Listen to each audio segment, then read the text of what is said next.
깊이 있는 시선으로 오늘을 바라보는 뉴스 퍼레이드 문을 엽니다. 오늘의 주요 뉴스 알아봅니다. 오늘 아침 전국 대부분 지역 기온이 영하권을 기록하는 등 추위가 절정에 이르겠습니다.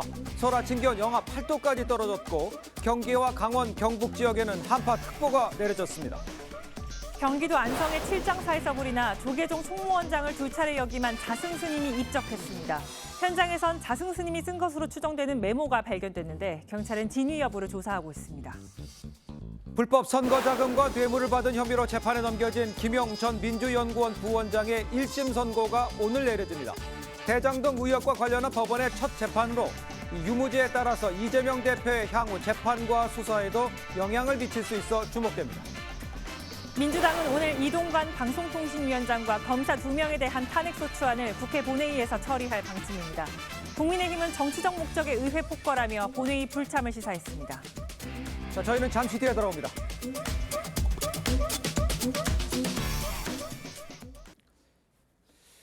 시청자 여러분 안녕하십니까? 목요일 뉴스 퍼레이드 시작합니다. 오늘 무척 춥습니다. 북극발 한파가 몰아닥치면서 오늘 추위가 절정에 이를 전망입니다. 서울 아침 기온 영하 8도까지 떨어졌고 이 서해안과 중부 일부 지역에는 눈이 내렸습니다. 취재 기자 연결해서 날씨 상황을 좀 알아보도록 하겠습니다. 자, 이정민 기자. 네, 서울 광화문 광장에 나와 있습니다. 예, 보기에도 추워 보이는데 영하 8도라고 그래요. 그러면 체감온도는 어떻습니까? 네, 오늘 아침 서울의 체감온도는 영하 14도 안팎을 기록하고 있습니다. 저도 목도리도 감고 두꺼운 외투를 입었는데도 외투를 뚫고 칼바람이 전해질 정도로 굉장히 춥습니다. 강추위에 출근길 시민들도 발걸음을 재촉하는 모습입니다. 매서운 한파에 강풍까지 겹쳐 올겨울 들어 가장 추운 아침을 맞았습니다. 오늘 대관령 기온은 영하 13도, 철원은 영하 11도, 파주는 영하 10도까지 떨어졌습니다. 오늘은 한낮에도 영하권의 추위가 이어지겠습니다. 북극 한기가 내륙으로 들어오면서 밤사이 서해안과 중부 일부 지역엔 눈이 내렸습니다. 서해안에 내리는 눈발은 더욱 강해져 금요일까지 이어질 전망입니다. 기상청은 오늘부터 내일까지 충남 서해안과 전라권 서부, 제주도를 중심으로 많은 눈이 내릴 것으로 내다봤습니다. 살얼음이 끼거나 빙판길로 변하는 곳도 많아 도로 안전에 유의하셔야겠습니다. 기상청은 북극발 추위가 일요일 아침까지 이어진 뒤 낮부터 점차 누그러질 것으로 전망했습니다. 서울 광화문 광장에서 TV조선 이정민입니다. 오늘 오전 4시 55분쯤 경북 경주시 동남동쪽 19km 지역에서 규모 4.0의 지진이 발생했습니다. 올해 두 번째로 강한 지진으로 경북을 비롯한 각 지역에서 지진을 느꼈다는 신고가 접수됐습니다. 지진 진앙지와 10km 떨어진 월성 원전은 안전 운전 중인 것으로 알려졌습니다. 행정안전부는 중앙재난안전대책본부 1단계를 발령하고 피해 상황을 파악 중입니다. 경기도 안성에 있는 칠장사에서 불이나 조계종 총무원장을 역임한 자승스님이 입적했습니다. 현장에선 자승스님이 쓴 것으로 추정되는 유서도 발견됐는데 경찰은 자승스님의 사망 경위 등에 대해 조사하고 있습니다. 전정원 기자가 보도합니다. 경기도 문화재 칠장사에서 화재 신고가 접수된 건 어젯밤 6시 50분쯤. 불길은 승려들의 숙소로 쓰이는 요사체에서 일어났습니다. 불은 1시간 만에 꺼졌지만 건물 내부에선 과거 조계종 총무원장을 지낸 자승스님이 숨진 채 발견됐습니다. 오늘 와서 멕시코를 하신다고. 그런데 순식간에 한다고 놀고 내려왔는데 그것이 보인 거예요. 화재 현장 인근에선 자승스님이 남긴 것으로 추정되는 유서 형태의 메모도 발견됐습니다. 경찰 관계자들에게 스스로 인연을 달리할 뿐이니 검시할 필요가 없다는 당부와 함께 칠장사 주지에게 여기서 인연을 달리해 미안하다는 내용이 담겼습니다. 또 CCTV에 녹화되어 있으니 번거롭게 하지 마십시오란 말도 남겨져 있었습니다. 화재 현장에는 승려 5명이 있었던 것으로 알려집니다. 경찰은 이들에 대한 소재를 파악하는 한편 유서의 작성 시점과 정확한 사고 경위 등을 조사할 계획입니다. 1954년 강원도 춘천에서 태어나 18세에 출가한 자승스님은 조계종 중앙종회 의장을 거쳐 조계종 제33대와 34대 총무원장을 역임했습니다. 성불 합시다. 성불하세요. 다음 생으로 미루고 금생에는 부처님 법을 전합시다. 조계종은 오늘 오전 종단 차원의 공식 부고를 발표한다고 밝혔습니다. TV조선 전정원입니다. 자, 전해드린 대로 조계종의 큰 기둥, 이 자승스님 이 돌연 입적한 것을 놓고 경찰이 다각도로 지금 수사를 펼치고 있습니다. 네, 현장을 취재한 사회부 전정원 기자와 함께 자세한 이야기 나누겠습니다. 안녕하세요. 어서 오세요. 자, 전 기자, 그 현장에 어젯밤 현장에 갔었는데 당시 상황을 먼저 좀 전해주세요. 네, 저희가 그 취재 현장에 도착했을 때 예. 화재가 일어난 요사체로 가는 길은 폴리스 라인이 이미 쳐져 있었고 네. 경찰이 진입을 막고 있었는데요. 화재 현장 아래쪽에는 진화 작업에 쓰인 물이 영하의 날씨에 얼어붙어서 빙판길을 만들고 있을 정도로 급박했던 상황이 그대로 남아 있었습니다. 현장에서 만난 사찰 관계자들도 이날 사고의 충격으로 취재진과 대화를 거부하던 그런 상황이었습니다. 그렇군요. 네, 그런데 자승스님은 왜 칠장사에 계셨던 건가요?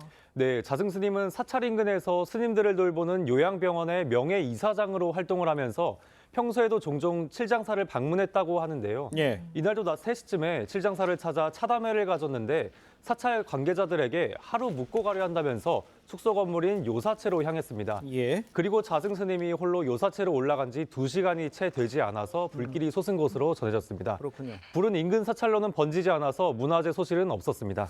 자, 그렇다면 이제 자승스님이 입적이 어떻게 확인을 한 겁니까? 네, 화재 신고를 접수한 소방당국은 인원 63명과 장비 예. 18대를 동원해 진압에 나섰는데요. 신고 1시간 만인 저녁 7시 50분쯤 큰 불길을 잡았습니다.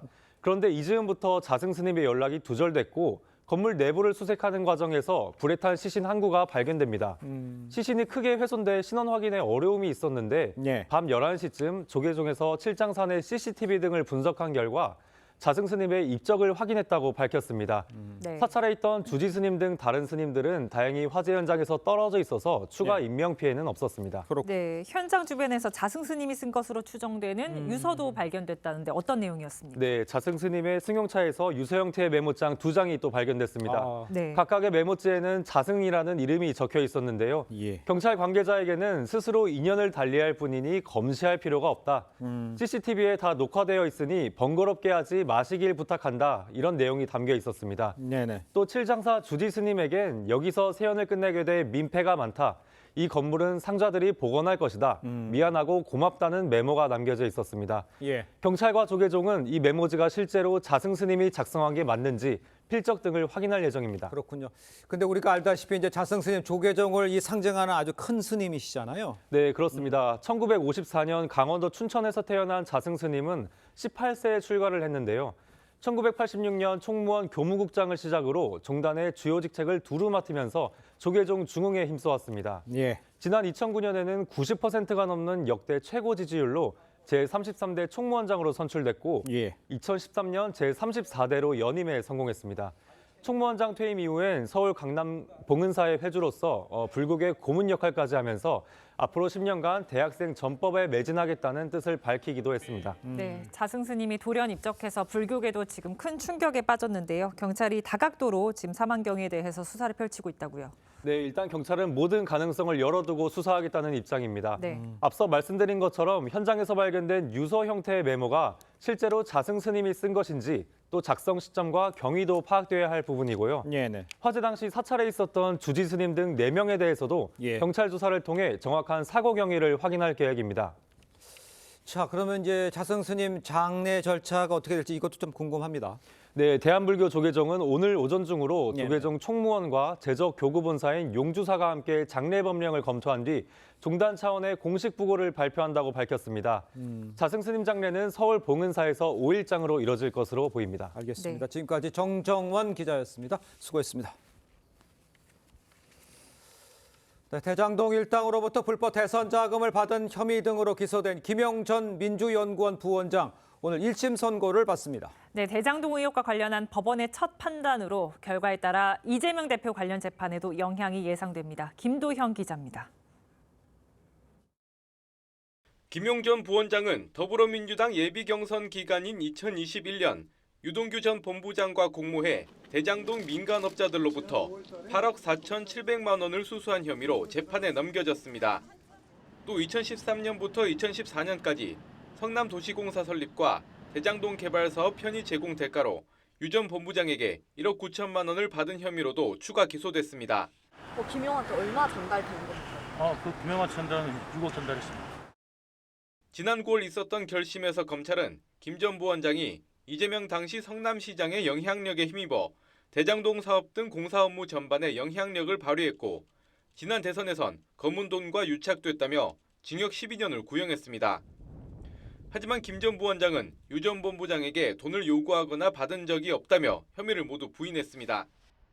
오늘 선고는 대장동 의혹과 관련해 이루어지는 법원의 첫 판단입니다. 돈을 직접 전달했다며 혐의를 모두 인정한 유 전 본부장의 진술 신빙성에 대한 재판부의 판단이 이재명 대표가 받고 있는 대장동 재판에도 영향을 미칠 거란 분석이 나옵니다. TV조선 김도영입니다. 네, 전해드린 대로 대장동 일당으로부터 불법 선거 자금을 받은 혐의를 받고 있는 이 김용 전 부원장 오늘 1심 선고받습니다. 네, 관련 내용 정혁진 변호사 그리고 조기현 변호사와 함께 자세히 짚어보도록 하겠습니다. 네, 어서 안녕하세요. 오세요. 네, 반갑습니다. 자, 일단요 다시 한번 좀 정리를 해드리면 김용 전 부원장 유동규 전 본부장을 통해서 남욱 변호사로부터 8억 4,700만 원의 불법 선거 자금을 받았다는 게 이게 검찰의 주장입니다. 그러니까 제가 여쭤보고 싶은 거는 유무죄를 가를 핵심 쟁점 이건 뭡니까?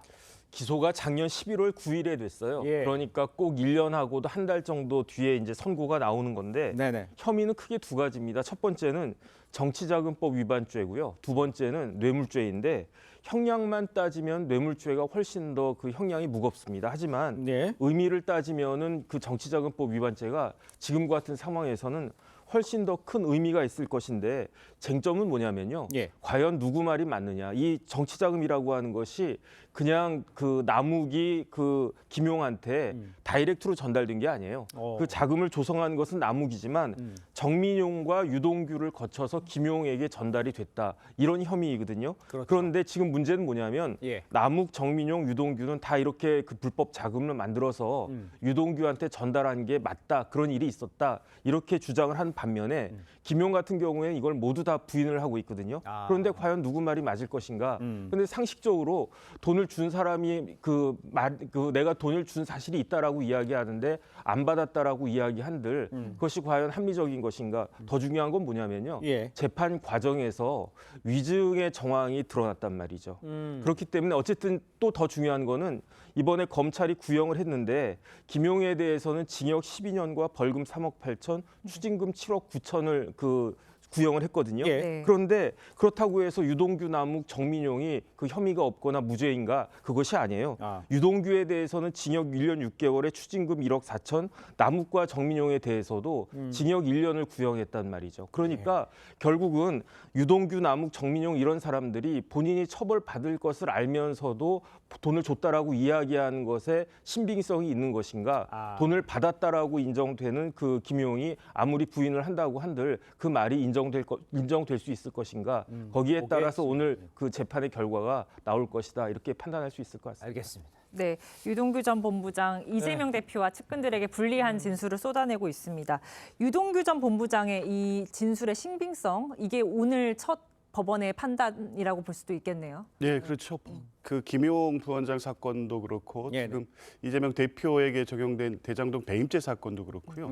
모든 사건이 유동규 전 본부장의 진술로 다 구성이 되어 네. 있습니다. 예. 뭐 직접 증거로는 정민용 그 녹취록이 있긴 한데요. 그 네네. 외에 대부분의 공소 사실이나 범죄 사실이 유동규 본부장의 진술로 구성이 되어 있기 때문에 오늘 이 재판 결과는 결국에 유동규 본부장의 진술의 신빙성을 법원이 인정하느냐, 않느냐 이 관건이 되어 있기 때문에 네네. 오늘 결과에 따라서 향후 모든 재판에 영향을 미치는 것은 분명해 보이고요. 네. 어찌됐든 유동규 본부장의 어떤 진술에도 불구하고 나와 있는 어떤 녹취록의 내용 또 지금 이 사건의 정민용 그 변호사도 예. 돈 전달 과정을 인지한 것처럼 얘기는 하고 있지만 아. 직접 목격한 부분에 대해서는 진술이 또 왔다 갔다 했습니다. 예. 이런 부분을 이제 법원이 어떻게 판단하느냐, 유동규 본부장의 진술만을 가지고 아. 이게 김용 부원장까지 전달됐느냐에 대해서 어떻게 판단하느냐가 이게 관건일 것 같습니다. 알겠습니다. 네. 지금 말씀하신 대로 유동규 본부장의 진술의 신빙성을 재판부가 어떻게 판단하느냐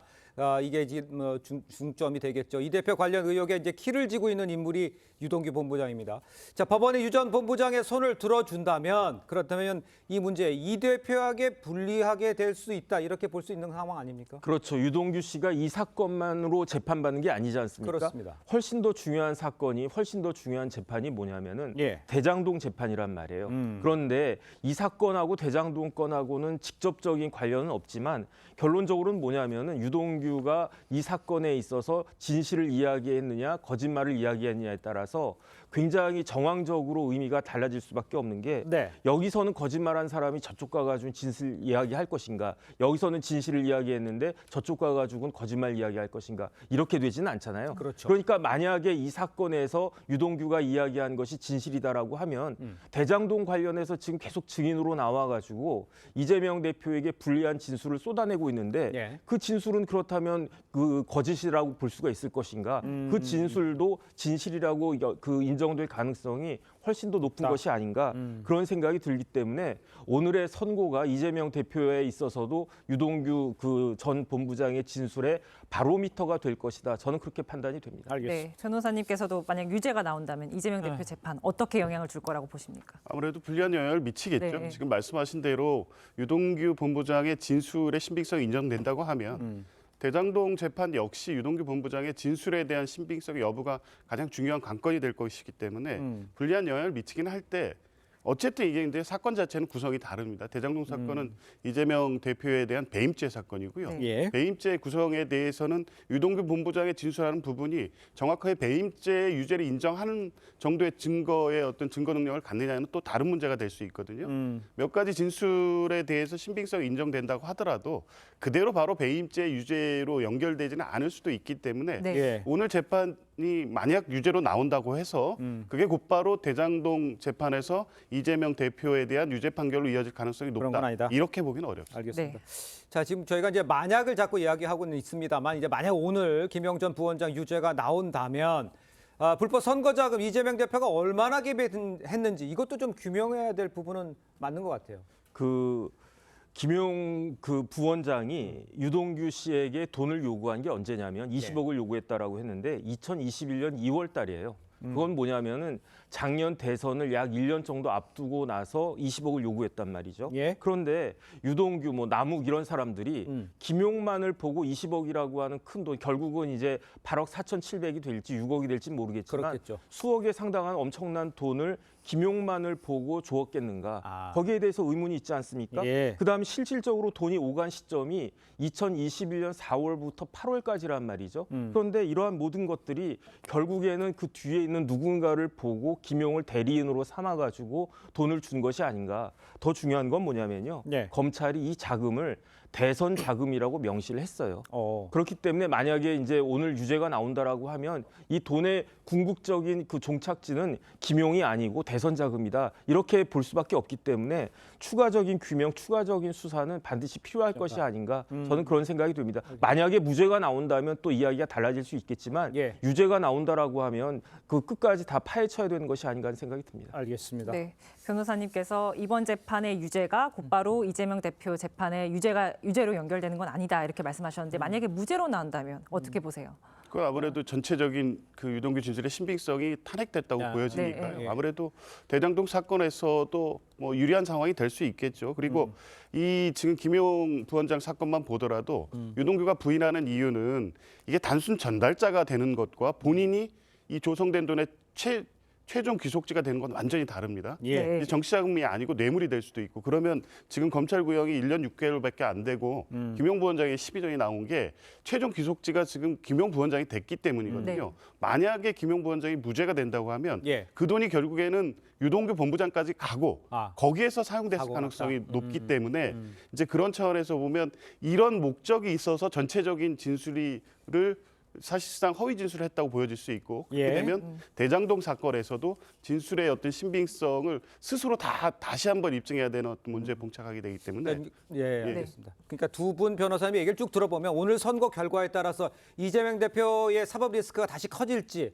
아니면 다시 이제 사그라들지 여기에 기로에 서 있다 이렇게 보면 되겠네요. 이재명 대표의 사법 리스크는 당연히 본인의 재판이 제일 중요한 사법 리스크가 되겠죠. 예. 특히 이제 내년에 총선을 앞두고 있는데 위증죄와 공직선거법 위반죄가 내년 총선 전에 판결이 나올 것이냐, 그것이 가장 중요한 문제가 될 텐데 네. 이 사건도 사실은 굉장히 중요한 사건 중에 하나고요. 네. 오늘 어떤 결과가 나오느냐에 따라 가지고도 영향이 상당히 있을 텐데 또 다른 중요한 사건이 있습니다. 그 사건이 뭐냐면 이화영 부지사 재판이에요.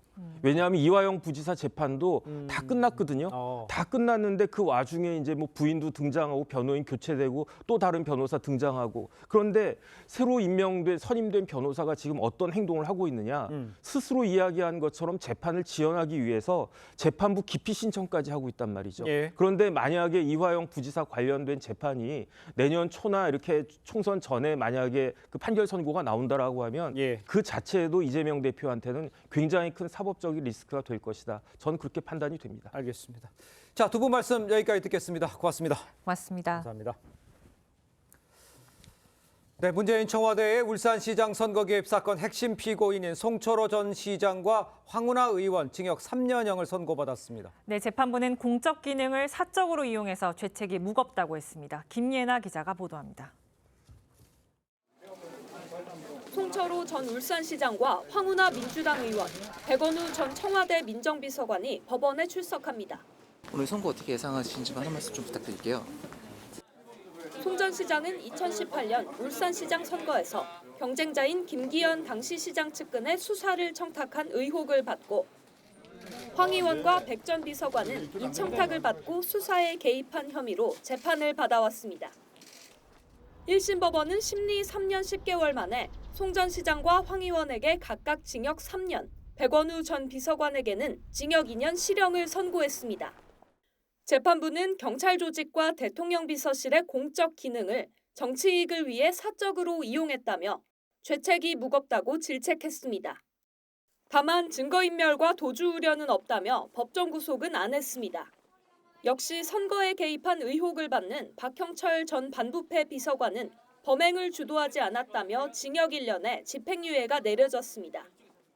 황 의원 등은 즉각 항소하겠다며 반발했습니다. 피고 측의 정당한 항변을 법원이 무슨 이유로 받아들여지지 않았는지 이 부분을 이해하기 어렵습니다.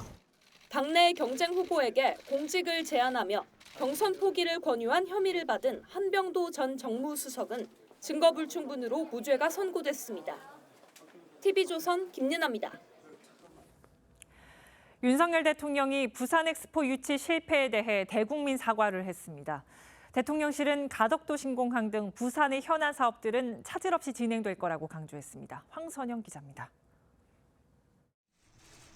윤석열 대통령의 긴급 대국민 담화는 지난해 10월 헬로윈 참사 이후 두 번째입니다. 윤 대통령은 96개국 정상과 150여 차례 만났지만 결국 예측이 빗나갔다며 자신이 부족했다고 사과했습니다. 유치를 이끌어내지 못한 것은 대통령인 저의 부족의 소치라고 하겠습니다. 실망시켜드린 것에 대해서 정말 죄송하다는 말씀을 드립니다. 윤 대통령은 엑스포 유치는 실패했지만 국토 균형 발전 전략은 그대로 추진하겠다고 강조했는데 부산 시민들의 목소리를 직접 듣는 방안도 검토 중입니다. 대통령실은 이미 추진 중인 가덕도 신공항과 북항 재개발 등 부산 현안 사업들을 엑스포가 무산됐다고 속도를 늦추진 않을 거라고 했습니다. 부산을 해양과 국제금융과 첨단산업 디지털의 거점으로서 계속 육성을 하고 인프라 구축을 차질 없이 해 나가겠습니다. 국민의힘 김기현 대표는 부산 지역 의원들과 만나 긴급 대응 회의를 열기로 했습니다. TV조선 황선영입니다. 민주당이 오늘 본회의에서 이동관 방송통신위원장과 검사 2명에 대한 탄핵안 처리를 다시 시도합니다. 앞서 시내 곳곳에서 여론전도 펼쳤는데 국민의힘은 탄핵 중독이라며 본회의 불참을 시사했습니다. 신유만 기자입니다. 민주당 조승래 의원이 용산 대통령실 앞에서 이동관 탄핵이라고 적힌 피켓을 들었습니다. 이동관 방송통신위원장 탄핵안 본회의 보고를 하루 앞두고 장외 여론전에 나선 겁니다. 민주당 의원들의 탄핵 관련 1인 시위는 이곳 광화문 광장에서도 이뤄졌습니다. KBS와 MBC, 방통위를 포함해 총 9곳에서 동시다발적으로 진행됐습니다. 방통위원장이 탄핵이 된다면 지금 그가 하고 있는 방송 장악의 음모가 사실상 일정 부분 중단이 될 겁니다. 민주당은 이 위원장 탄핵안을 다시 제출하는 과정에서 검사 탄핵 근거인 검찰청법 의거라고 잘못 쓰는 실수로 다시 철회했다 제출하는 해프닝을 벌이기도 했습니다. 여당은 목요일과 금요일 예정된 본회의는 예산안 처리를 위한 일정이라며 본회의 불참을 시사했습니다. 총선을 겨냥한 정쟁의 유발이자 전대미문의 의회 폭거입니다. 툭하면 탄핵을 외치는 민주당, 이쯤이면 중독입니다. 탄핵안이 본회의에 보고되면 24시간 뒤 과반 의석인 민주당이 단독으로 표결 처리할 수 있습니다. 김진표 국회의장은 이미 여야가 본회의에 합의했다며 여당 반발에도 본회의를 열겠다는 입장입니다. TV조선 신유만입니다. 내년 총선의 비례대표 선출 방식을 둘러싸고 민주당 내 갈등이 커지고 있습니다. 선거제 논의가 개파전으로 번지는 양상입니다. 최지원 기자입니다. 더불어민주당 이재명 대표는 지난 대선 당시 연동형 비례대표제 유지를 공약으로 내세웠습니다. 선거제 개혁으로 제3의 선택을 통한 선의의 정책 경쟁이 가능하게 하겠습니다. 그러나 총선을 5개월 앞두고 정당 득표수에 따라 비례의석을 단순하게 배분하는 병립형 비례제로 되돌아갈 뜻을 내비쳤습니다. 현행 선거제가 유지된다면 국민의힘이 위성정당을 만들 걸로 예상되기 때문에 불가피하다는 겁니다. 선거라고 하는 거는 여러분도 너무 잘 아시지만 승부 아닙니까? 이상적인 주장. 멋있게 지면 무슨 소용이 있겠어요? 비명계를 중심으로 반발이 나왔습니다. 이낙연 전 대표에 이어 김부겸 전 총리도 자기 밥그릇을 챙기는 야합거래라고 했고, 친문 홍영표 의원은 멋지게 지면 무슨 소용이냐는 생각은 민주당의 길이 아니라며 이 대표를 직격했습니다. 비례 몇 석 얻으려다 중도층이 등을 돌리고 지역구는 더 많이 잃게 될 것입니다. 민주당은 의원총회를 열고 선거제 개편 문제를 논의할 예정입니다. 명분론과 현실론을 비롯해 지역별로도 의원들 간 이해관계가 엇갈려 최종 결론까진 시간이 걸릴 전망입니다. TV조선 최지원입니다. 자, 민주당이 이동관 이 방통위원장과 이 검사 2명에 대한 탄핵안을 다시 처리하겠다고 예고를 하면서 오늘 본회의를 앞두고 국회에 지금 전운이 감돌고 있습니다. 두 분과 함께 정치권 소식을 자세히 좀 짚어보겠습니다. 김영우 전 자유한국당 의원, 김효은 전 민주당 선대위 대변인 모셨습니다. 안녕하십니까? 네, 안녕하세요. 네, 반갑습니다. 자, 민주당 오늘 본회의에서 탄핵안을 다시 보고하고요. 내일 본회의에서 강행 처리하겠다, 이런 방침입니다. 관련해서 여야의 입장부터 먼저 들어보도록 하겠습니다. 11월 30일, 12월 1일 양일간 잡혀있는 본회의에서 이동관 방통위원장과 2명의 검사에 대한 탄핵을 추진하려고 하고요. 틀림없이 탄핵이 진행될 것이다. 이미 열리기로 확정되어 있는 본회의니만큼 국민의힘에서는 더 이상 다른 말 말고 본회의 일정에 충실히 협조해 주셨으면 좋겠다는 말씀 드리겠습니다.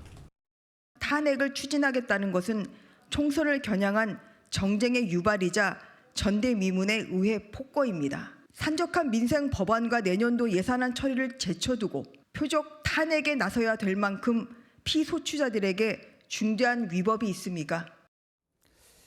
자, 민주당 이번에는 반드시 추진하겠다, 이러면서 이제 다시 탄핵안을 꺼내 들은 상황이죠. 이 국민의힘에서는 밤샘 농성을 검토하고 있다, 이런 말도 나오고 있습니다. 글쎄요, 이제 국민의힘에서 이번에는 어떻게 대처할지, 대처안이 나오는지, 밤샘 농성 얘기도 있습니다만 가능한 얘기인지 어떻게 생각하십니까? 뾰족한 대처 방안이 없습니다. 그러니까요. 지금 이제 민주당이 과반 의석을 차지하고 있기 때문에 탄핵 소추안을 본회의에서 통과시킬 수가 있어요. 그러다 보니까 이제 국민의힘 같은 경우에는 할 수 있는 게 밤샘 농성 이런 건데 실효성이 별로 없다고 봐야죠. 그렇기 때문에 이제 그 여소야대라고 하는 것이 이제 실감이 날 텐데 지금 사실 보통 11월 말, 12월 초 국회는 가장 중요한 것은 예산입니다. 그렇죠. 예산 국회예요. 그러니까 지금 이게 검사도 그렇고 이동관 방송통신위원장도 그렇고 뚜렷한 탈법, 위법, 범법 이게 있지 않는 한 이것을 탄핵을 한다는 게 이게 좀 말이 되는지 모르겠어요. 이게 지금 민주당이 계속 뭐 민생이 중요하고 예산이 중요하고 이런 얘기를 여러 차례 해왔단 말이에요. 그러면서도 한쪽으로는 또 이렇게 탄핵, 거의 뭐 묻지마 탄핵인데 이재명 당대표를 수사했다고 해서 그 검사를 탄핵한다든지 그다음에 이동관 그 방송통신위원장에 대한 탄핵도 마찬가지고요. 이게 근데 제가 볼 때는 내년 그 총선 때문에 일어나는 일이다.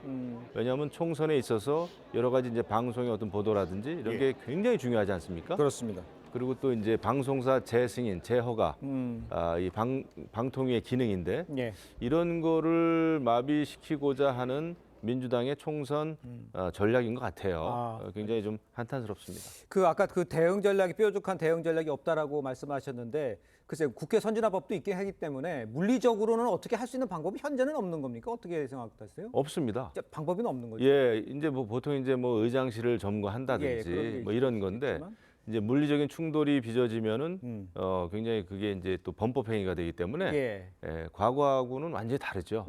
그래서 굉장히 의석수가 적다고 하는 것은 뭐 치명적인 약점이죠. 알겠습니다. 일단 국민의힘 오늘과 내일 잡힌 본회의 아까 방금 의원님께서 언급을 해주셨습니다만 예산 처리를 위한 일정이기 때문에 탄핵을 추진하는 건 정치적 목적의 의회 폭거다 뭐 이렇게 주장을 하고 있습니다. 글쎄요, 여당의 이런 입장에 대해서는 어떻게 생각하십니까? 그러니까 여당의 여론전인 거죠. 그러니까 탄핵이라는 단어를 중심에 두고 그럼 민주당은 무조건 일당의 힘을 이용해서 정치적인 탄핵을 한다 이렇게 몰고 가는데 민주당이 지금 윤석열 정부의 모든 사람에 대해서 탄핵을 추진하고 있습니까? 아니지 않습니까? 모든 검사에 대해서 탄핵을 하는 것이 아니라 이러한 직무를 해서는 안 되는 사람에 대해서 탄핵을 하는 것이고요. 그러니까 이동관 방송위원장에 대해서 탄핵 사유에 대해서는 차고 넘칩니다. 제가 일일이 다 말씀드릴 수 없을 정도인데요. KBS, MBC, EBS 사장 선임이랄지 이사 선임 과정에서 모든 절차를 무시하고 있습니다. 그러니까 윤석열 대통령이 가장 강조한 법치주의가 완전히 실종이 됐고 그런데 그러면 그 자유만 남아있는 거죠. 대통령이 얘기하는 자유, 방송을 장악하는 자유만 남아있기 때문에 민주당은 이거에 대해서 심각하게 얘기를 하고 있는 것입니다. 그런데 이거를 그래서 정치적 탄핵이다. 왜 예산안 처리를 앞두고 이러느냐 하는데요. 예산안은 예산대로 처리를 하면 되는 것이고요. 이동관 위원장의 문제에 대해서는 국회가 또 심판을 하면 되는 것입니다. 알겠습니다. 방송 장악 자유 뭐 이렇게까지 표현을 해주셨습니다만 민주당은요 지난 10일에 이제 탄핵을 한 후에 이제 철회한 후 18일 만에 재발의를 한 겁니다. 여당에서 이제 좀비 탄핵 아니다라는 말까지 나오고 있습니다. 재추진하고자 하는 민주당 이런 안 될 건 다시 재추진하는 의도, 역은 어디에 있다고 봐야 되는 겁니까? 그러니까 탄핵을 꼭 하고 싶은 거죠. 무조건 하겠다. 탄핵 전국으로 이제 몰고 가고 싶은 거예요. 지난 이제 9일 날도 탄핵안을 그 발의를 하려고 했었는데 이제 여당이 필리버스터를 갑자기 취소했잖아요. 그렇습니다. 그러다 보니까 민주당도 또 탄핵 그 소추안을 또 처리를 했고 이제 이번에 또 다시 이제 발의를 했는데 이번에 발의할 때도 보니까 사실 국회라고 하는 것은 법을 굉장히 중요하게 생각해야 되는 거거든요. 그렇죠. 법안 한 조목 한 조목이 얼마나 중요합니까? 근데 이번에도 보니까 민주당이 얼마나 급했으면은 이동관 방송통신위원장을 탄핵 소추를 하면서 그 탄핵 소추 그 발의안에 검찰청법을 그러니까 방송통신위원장을 탄핵하면서 전혀 관계가 없는 검찰청법을 근거로 들었어요. 그 실무자의 잘못이다 이렇게 얘기합니다마는 방송통신위원장을 탄핵하면서 그 탄핵이라고 하는 게 얼마나 중요한데 그 근거 법안을 완전히 다른 법안을 갖다가 오려 붙이게 한 겁니다. 복사한 거예요. 그래서 이것은 민주당이 정말 그 국회와 또 법안을 중시하는 건지 오로지 그냥 탄핵을 해야 되겠다고 하는 제가 볼 때는 그냥 완전히 그냥 총선을 겨냥한 그겁니다. 그냥 막무가내식의 탄핵 발의지 이게 어떤 법적인 근거를 가지고 범법한 사항에 대해서 제대로 된 인식이 없는 상황에서 급하게 지금 밀어붙이고 있다 이런 생각이 듭니다. 급하게 밀어붙이겠다는 거가 이제 검찰청 아까 화면에도 나왔습니다만 이렇게 뭐 붙여넣는 거잖아요. 그런 이제 실수도 했다 이런 예를 들어서 말씀해 주셨는데 그런 부분에는 어떻게 생각하십니까? 무도한 그러니까 좀 직접적으로 계속해서 하는 반복하는 이런 탄핵안 이제 발의. 글쎄요 이제 검사 탄핵과 같이 하다 보니까 뭐 같은 틀을 쓰다 보면 뭐 실수를 할 수는 있는데 뭐 이제 그런 꼼꼼한 처리는 이제 잘 해야 되겠죠. 그런데 그걸 실수를 했다고 해서 민주당이 아무 생각 없이 급하게 정치적 탄핵을 추진했다라고 볼 수는 없고요. 이전에 탄핵안이 한번 제출이 됐었는데 국민의힘의 필리버스트로 이게 다시 철회된 상황이기 때문에 갑작스럽게 뭐 이렇게 던진 거는 아닌 게 명확하고요. 지금 이동관 위원장의 이 문제에 대해서는 글쎄요, 그러니까 그게 있지 않습니까? 처음에 임명할 때부터 MB 정권에서 방송 탄압 앞장선 사람을 이렇게 다시 한다는 거는 윤석열 대통령이 방송을 통해서 국정을 운영하겠다는 의지로 보일 수밖에 없었고요. 그러면 만약에 그게 아니라고 했다라면 방송통신위원장이 절차에 따라서 잘하면 좋을 텐데 제가 아까 말씀드린 것처럼 KBS 사장 선임하는 과정에 있어서도 결선 투표를 안 했다는 문제. 그다음에 MBC 같은 경우도 박문진 그 이사장은 본인의 잘못도 아닌 MBC 사장의 부당 노동 행위에 대해서 이걸 물었는데 다시 그 사람은 또 지금 직무 복귀하지 않았습니까? 그러면 이게 국민들 눈에는 되게 사소하게 보이는, 아니요, 방송통신위원장한테는 사소하게 보이는지 모르겠지만 이런 것들이 다 절차를 무시하고 있습니다. 그렇기 때문에 이거는 명확한 법 위반이다. 알겠습니다. 탄핵에 대한 이유에 대해서 좀 설명해 주신 것 같은데, 글쎄요, 그 대통령실 앞에서 시위하고, 그러니까 국회 처리할 예산안 처리라든가 이런 부분에서는 조금 멀리하고 장외 여론전에 나선 모양새는 어떻게 이해를 하면 되겠습니까? 그런 거. 예산안이나 이런 거는 다 또 안에서 예결위 쪽에서 또 심의를 하고 있기 때문에요. 예산안 예산대로 진행을 하는 거고요. 지금 민주당 입장에서는 이걸 계속 정치적 탄핵으로 몰고 가기 때문에 이게 아니라는 것을 또 국민들한테 설명하는 방식으로 저렇게 장외로 나갈 수밖에 없는, 9군데나 가서 할 수밖에 없는 그 절박한 상황이라는 거를 국민들한테 다시 한번 보여드리는 것입니다. 알겠습니다. 자, 야당이 이제 또다시 탄핵안을 이렇게 추진을 하면서 이동관 방통위원장도 입장을 밝혔습니다. 어떤 이야기를 했는지 목소리를 직접 들어보겠습니다.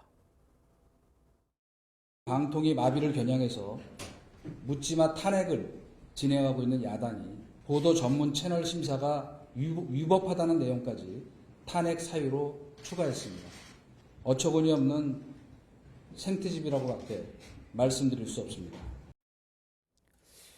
자, 민주당이 주장하는 이동관 방통위원장에 대한 이 탄핵 사유, 아까 쭉 언급을 다 해주셨고요. 방통위 독립성 해치고 공영방송 이사진 무리하게 해임했고 이런 여러 가지 이야기가 있습니다. 글쎄 이게 사유가 되는 건지 방송 해보셨고 또 국회에 있으셨잖아요. 어떻게 보셨습니까? 지금 민주당은 그겁니다. 그러니까 보도와 관련해 가지고 특히 이제 기사 보도죠. 이런 거와 관련해 가지고 이제 총선 때 보면은 사실 우리 그 과거 사례가 말해주고 있잖아요. 그러니까 가짜 뉴스가 엄청나게 그 총선이든 대선이든 이런 큰 선거에서 끼치는 악영향이 많았거든요.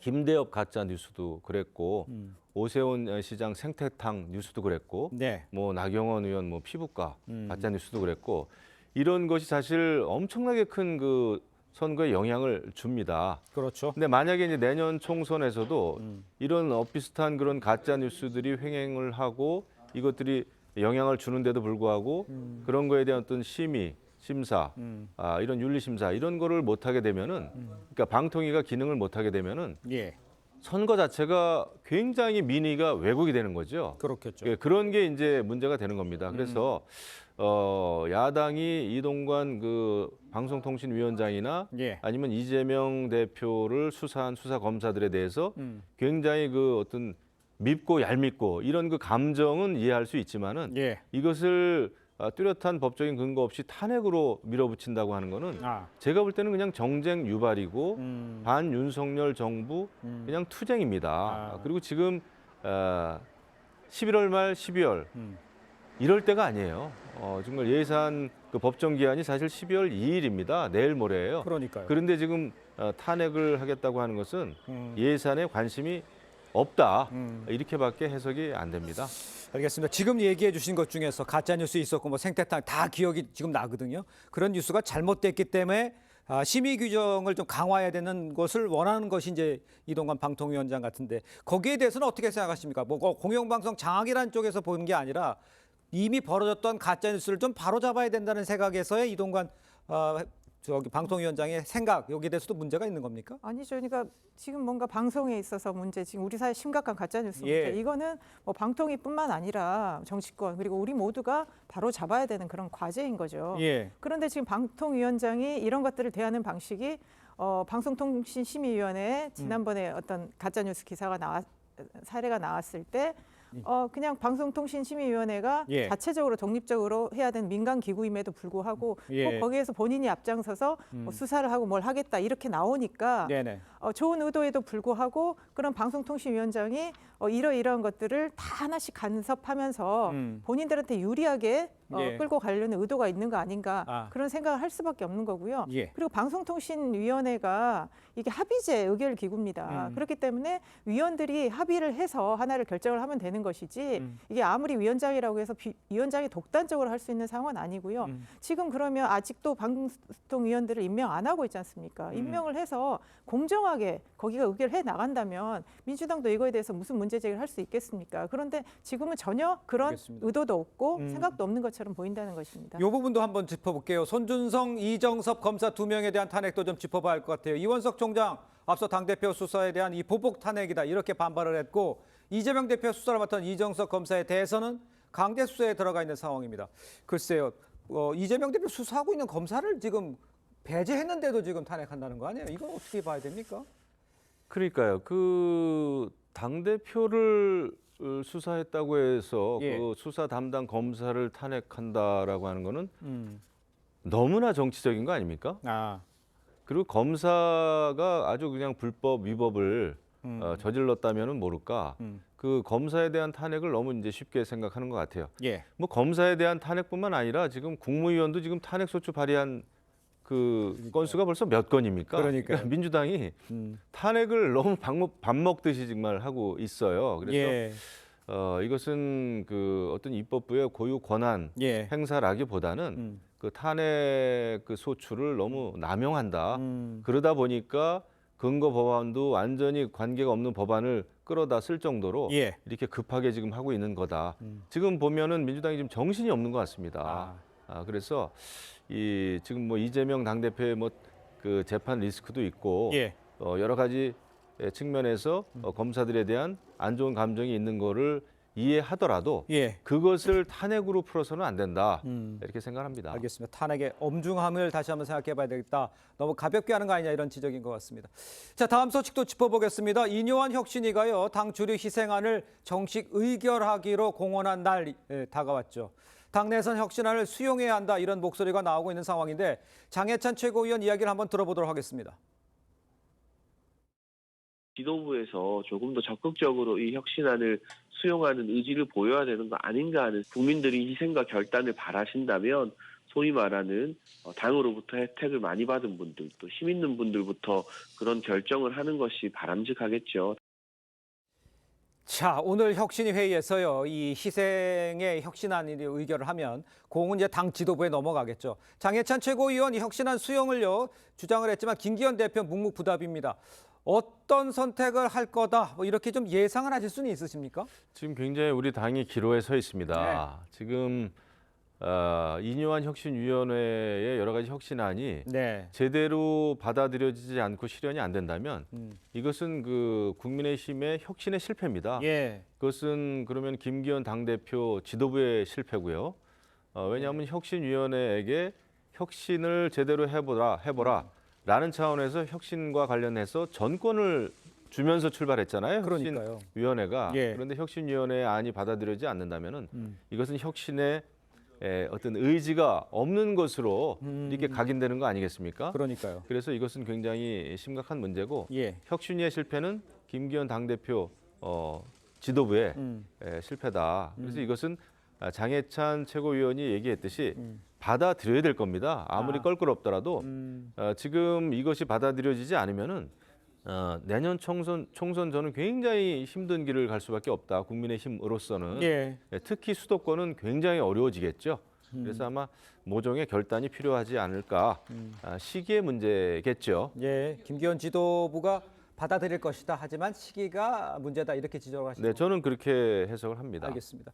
일단요, 혁신의 전권을 부여하겠다던 이 김기현 대표 혁신안을 만약에 거부하는 건 자기 모순이다 이런 지적도 사실 나오고 있습니다. 혁신위가 성과 없이 해산이 되면 그건 바로 김기현 대표의 책임이 없는 거다 이렇게 얘기할 수는 없는 거 아닌가요? 그렇죠. 이제 1차적으로는 김기현 대표한테 직접적인 책임이 갈 거고요. 네. 국민의힘 전체한테 영향을 미치는 거죠.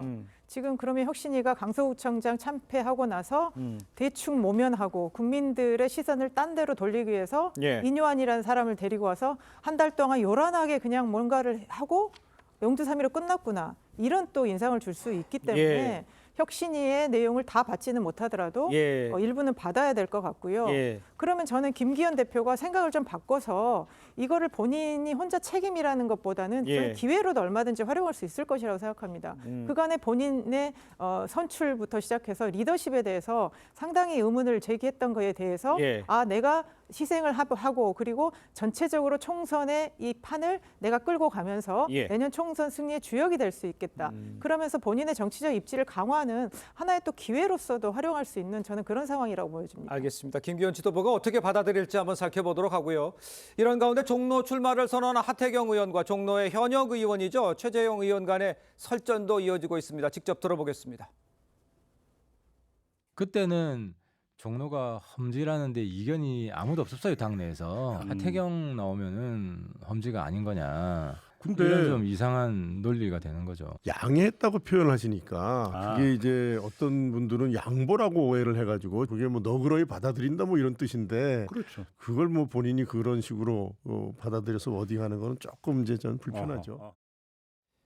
자, 총선이 다가오긴 다가오고 있는 것 같습니다. 하태경 의원의 종로 출마 예고에 대해서 당내 갈등만 부각되는 지금 모양새죠. 당내에선 종로가 험지냐 이런 논란도 과열되는 양상입니다. 글쎄요, 이 상황은 어떻게 이해를 해야 됩니까? 그 좀 아쉬운 측면이 있습니다. 하태경 의원이 이제 혁신안을 받아들여 가지고 예. 그 삼선 현역 의원으로서 수도권 서울에서 출마하겠다라고 그거 본인 험지로 예, 생각한 거예요. 예. 그랬을 때까지는 굉장히 이제 호응이 좋았는데 그러니까요. 지금 이제 종로는 이제 현역 국민의힘 국회의원이 있는데 예. 이제 종로로 나가려고 해요. 이 같은 사항은 저는 그 당 지도부도 그렇고 다 문제가 있다 생각합니다. 이제 이게 총선 다가오면서 그런 그 교통 혼잡이 네네. 빚어질 거예요. 모든 선거구에서 이 교통 정리를 해야 됩니다. 교통 정리라고 하면은 이 당 지도부 또 전략을 짜고 있는 이 팀에서 네. 우리 편끼리 너무 큰 그 충돌을 빚어가지고 피를 흘리지 않도록 그렇게요? 교통 정리를 해야 됩니다. 예. 특히 현역 의원들끼리 그러니까요. 얼마나 아깝습니까? 우리는 사실 국민의힘 입장에서는 이제 민주당 현역 의원이 있는 곳에서 한 석이라도 사실 확보해 오는 게 빼서 오는 게 사실은 총선 전략이 돼야 되는데 좀 불필요한 지금 그 내홍이 되고 있는 게 아닌가 이런 생각이 듭니다. 네. 수도권은 전체가 험지죠. 하지만 어떻게 하면 한 석을 더 늘릴 수 있을까라는 그런 그 전략을 짜기 위해서 예. 우리 선수들 또 당 지도부가 힘을 모아야 되는데 내부 소통이 원활치가 않고 너무 늦었어요. 이게 빨리빨리 지금 진행이 돼야 됩니다. 아직까지도 많은 혼선이 빚어지고 있는 것으로 다른 지역도 마찬가지고 예. 제가 그렇게 듣고 있거든요. 예. 이런 것은 빨리 정리해야 됩니다. 알겠습니다. 짧게 하나만 더 여쭤볼게요. 영남권 지역에서 물갈이, 대폭 물갈이 이야기 나오니까 반발도 나와요. 밖에서 봤을 때 이게 가능하겠습니까? 어떻게 보십니까? 항상 이제 당의 그 텃밭에 대한 이제 물갈이 요구는 항상 높아지는데 지금 이제 그 국민의힘 혁신위원회에서 뭐 대통령과 가까운 사람 희생하라고 했는데 별로 네. 성과가 없으니까 예. 아마 이제 당무감사를 통해서 물갈이 여론을 조금 더 빨리 진행하는 것 같고요. 그러면 이 기준이라는 것이 공정성을 가지고 그 안에서 얼마나 신뢰가 있게 하느냐에 따라서 이게 잘 정리가 될지 아니면 뭐 내용은 항상 있겠지만 그게 어느 정도일지는 좀 지켜봐야 될 것 같습니다. 알겠습니다. 자, 두 분 말씀은 여기까지 듣겠습니다. 고맙습니다. 감사합니다. 네, 달러 값이 떨어지고 금리마저 하락세가 점쳐지면서 대신 금값이 지금 뛰고 있습니다. 돌반지 하나가요 40만 원대까지 치솟았습니다. 최수영 기자입니다. 서울 종로에 있는 한 금은방. 평일 오후에도 금부치를 보러 온 사람들이 많습니다. 동료들하고 순금, 우정 반지 10년 기념으로 하나씩 맞췄어요. 요즘에 이제 금값이 오르니까 그런 가치도 좀 높아져서 관심도 생겼고. 부쩍 오른 금값에 구매를 망설이기도 합니다. 애기 그 반지 하나 보러 왔어요. 도리에서요. 손주요, 손주. 가격 비싼 것 같은데? 금값이 계속 오르고 있지 않아요? 이 돌잔치에 선물로 주로 오가는 한돈짜리 반지입니다. 가격이 최근 40만 원대까지 치솟다 보니 반돈짜리 반지가 인기를 끌고 있습니다. 미국의 긴축세가 완화될 것이란 기대감과 더불어 달러와 약세 영향으로 국제 금값이 오르고 있기 때문입니다. 실제 국제시장에서 금값은 온스당 2,045.19달러로 최근 6개월 사이 최고치를 기록했습니다. 덩달아 금을 사려는 투자자들도 늘었습니다. 한 해 동안은 이제 은행 금리가 높은 바람에 우리 은행 쪽으로 자금이 갔었는데 이제 내년 금리가 뭐 안 올라간다 이제 이런 변화 때문에 다시 금을 좀 사볼까 하는 문의도 많고. 미국이 내년 상반기엔 금리를 인하할 거란 분석이 설득력을 얻으면서 금값은 당분간 강세를 보일 전망입니다. TV조선 최수용입니다.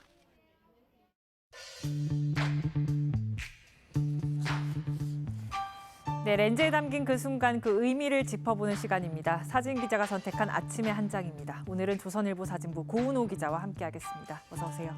안녕하십니까? 네, 오늘 볼 사진은 어떤 건가요? 네, 지난 2019년 북한이 불참한 가운데 우리만 홀로 판문점 선언 1주년 기념 행사를 리허설하는 장면입니다. 네. 북한이 9.19 군사합의 전면 파기를 선언하고 남북의 긴장감이 고조되고 있습니다. 판문점 사진을 보면 당시의 분위기를 가늠해 볼 수 있습니다. 판문점 선언 1주년 기념 행사를 하루 앞둔 2019년 4월 26일 군사분계선에서 우리만 불을 밝힌 채 리허설하고 있습니다. 2018년 남북 정상회담 이후 두 번의 회담을 추가로 가지며 평화 무드로 가는 듯 싶더니 하노이 북미 정상회담이 결렬되고 북한이 소극적으로 바뀌었습니다. 당시 사진을 취재한 저는 우리만의 자축이 아닐까 우려가 앞섰는데요. 2020년 북한은 남북 공동연락사무소를 폭파했고 9.19 군사합의를 수차례 위반하다 올해 결국 파기했습니다. 네, 이행하지 않는 합의는 아무 의미가 없다는 걸 사진이 보여주는 것 같습니다. 이후 판문점에 어떤 변화가 있었습니까? 네, 코로나 이후 북한군은 모습을 드러내지 않았습니다. 그러던 지난 5월 제임스 맥콤빌 미 육군 참모총장이 JSA를 찾았는데요. 북측 창문 커튼이 열리면서 감시 장비로 몰래 살피는 모습을 포착했습니다. 9.19 군사합의 파기 이후 북한은 최전방 소초를 복원하고 해안포를 개방했습니다. 현재 판문점의 북한군들은 권총을 차고 근무하고 있다고 합니다.